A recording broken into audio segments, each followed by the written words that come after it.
perpetually represents wealth on a one-to-one-to-one perpetual one-to-one-to-one relationship. And the other is, of course, eradication of interest, which eliminates multiplication of artificial indebtedness, which solves the rest of it. So that's it. Mathematically perfected economy is actually that simple as eradication of interest the whole idea behind a mandatory TNS radio. Schedule of payment. But I wanted to get back to Edwin Vieira. He sends me this heavy-handed legal letter, which, to me was like a punch in the gut by a 3-year-old. And, I wrote him back that I forget exactly, and it was trivial, nothing really important, except that it's actually the New Hampshire state pages say this, that's the bill that exists, which he is a co-author of. It's the final form. How can he, if he authored any of it, how can he not be an author of that form of it? Did he not advocate gold? He's advocated gold his whole career. How preposterous for him to deny it now, And so I called him on it. And so I changed the title of my article from an invalidation of Edwin Vieira to Edwin Vieira disclaims co-authorship of this bill, and I published it complete with his email. So these guys are. I'm sorry. I mean, as citizens of every country in the world, we just have to see, what all these things are. Either this idea of mathematically perfected economy is valid or it's not. If it's not valid, what is it invalidated by? There's a disproof of the fact that maintaining a circulation which is equal to the value of represented wealth by the only process that can do that is a solution for inflation and deflation. Where in the hell could such a thing be? If it was possible to disprove it, somebody would have done it by now. And you and I both know that. Because they would be shouting it from the rooftops if they could. And yet, if you really want to, see what these people, the Austrian economists, are all about, you find, this is why, my skin is really no thicker than any other person's, and I really don't care for all the personal denigration that goes on, but my dedication to my necessary role of advocating solutions so that people understand there is an actual solution for this, and it's immediate, and it means taking your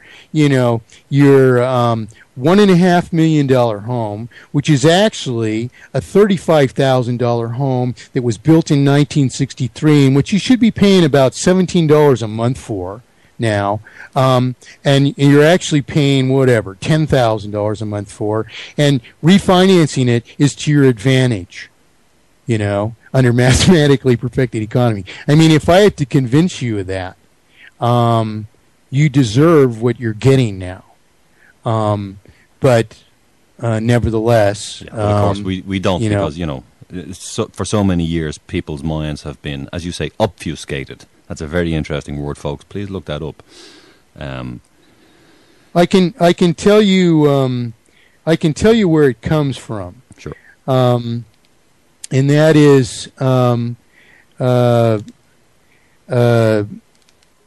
I'm a software engineer, and it's a process. And because I know the term, it actually fits perfectly with what the central banking systems are doing, and what in the Bible is described as the money changers. And money changers is equivalent to obfuscation in this case. But in software engineering, when you're finished with certain kinds of executables, such as .NET applications, which are you don't really have to understand what this means, but they're sort of pre-compiled into some P code which are not machine instructions, which are instructions that the .NET environment will compile into optimal instructions for the machine environment on the machine that it's running on. And because that P code can be relatively easily interpreted so that you could basically steal the entire source code of an object library or an application or whatever, we perform an operation which is called obfuscation. And what it is sort of like encryption, where it just jumbles the whole thing according to some pattern that it can quickly be unraveled into the proper order and representation and run. And so obfuscation is this confusion aspect of it, which makes it difficult to tell what its parts are and how it works. Mm-hmm. That's what obfuscation is about, and that's why I choose, that term to apply to what's been done to the currency. Because what the central banking system is doing, it's not loaning you money into circulation. Did all this money always exist in its possession? Absolutely not. It had to create it. And when did it create it? It created it when one of us, any of us, however many of us, assumed a debt to pay to others of us for property, and the people who gave up the property are the true creditors, and they received our promissory obligation. But the banking system insisted that it publish our evidence of debt and that we paid it back to them into their possession. They owned nothing, they produced nothing, and yet they got the equivalent of all wealth that is ever financed simply by laundering the principal into their possession by this obfuscation. And that's the first crime. And the second crime is inherent, irreversible multiplication of artificial indebtedness by interest. So any other questions you want to fire at me there?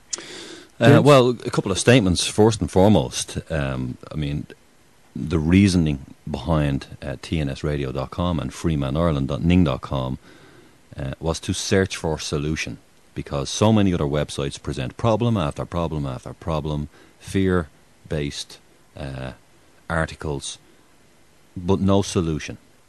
And immediately when I saw your information, I went, okay, this guy is not beating around the bush, this is pure solution. In fact, it's the solution. And my intent and the intent of the guys here is to, if we find a solution to a particular problem, is to take that solution and run with it. And let's get this done, folks. That's what I'd say. Please get the study group started tomorrow, if not tonight, if you haven't already begun it.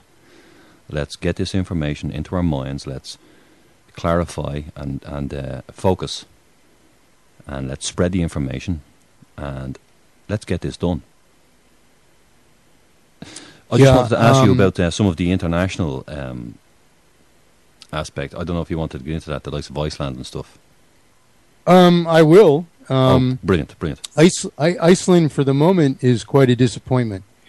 I originally contacted Birgitta Johnsdotter after seeing an interview in which she expressed a desire to accomplish the objectives of mathematically perfected economy, and which objectives can only be accomplished by mathematically perfected economy. And I expected, and I really am well impressed by Birgitta, but for some reason I don't think that she gets it. And no, though I tried, she handed us off to another economist who is supposedly involved in this movement over there, and he, being an economist is like the worst possible convert to win. They're guilty for their entire career. of a crime. It's a complete reversion that you're asking for. And nevertheless, I went through it, and I actually have these interviews recorded. Anyway,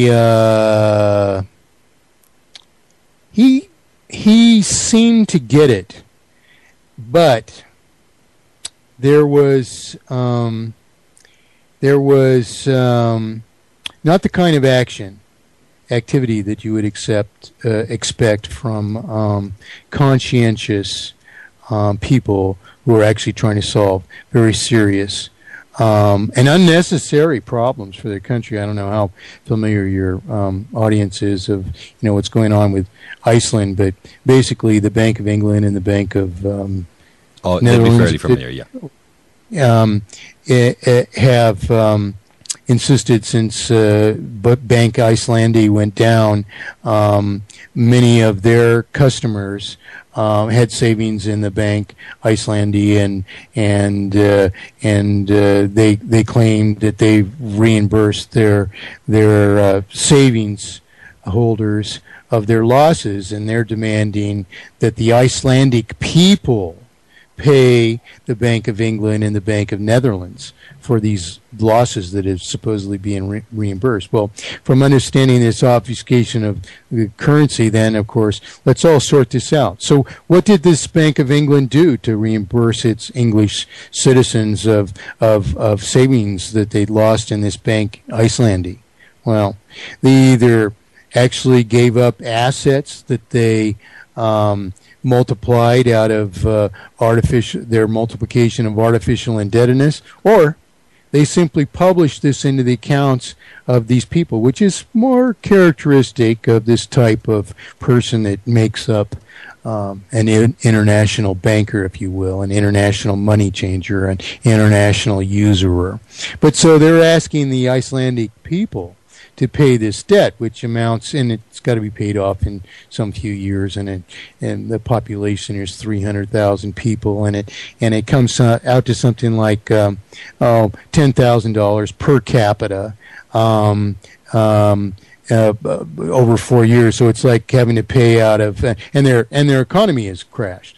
So in the midst of a crashed economy, they're supposed to pay something like $2,500 a year for 4 years to pay this off. And, it's an undue hardship. There's no legal obligation to do so.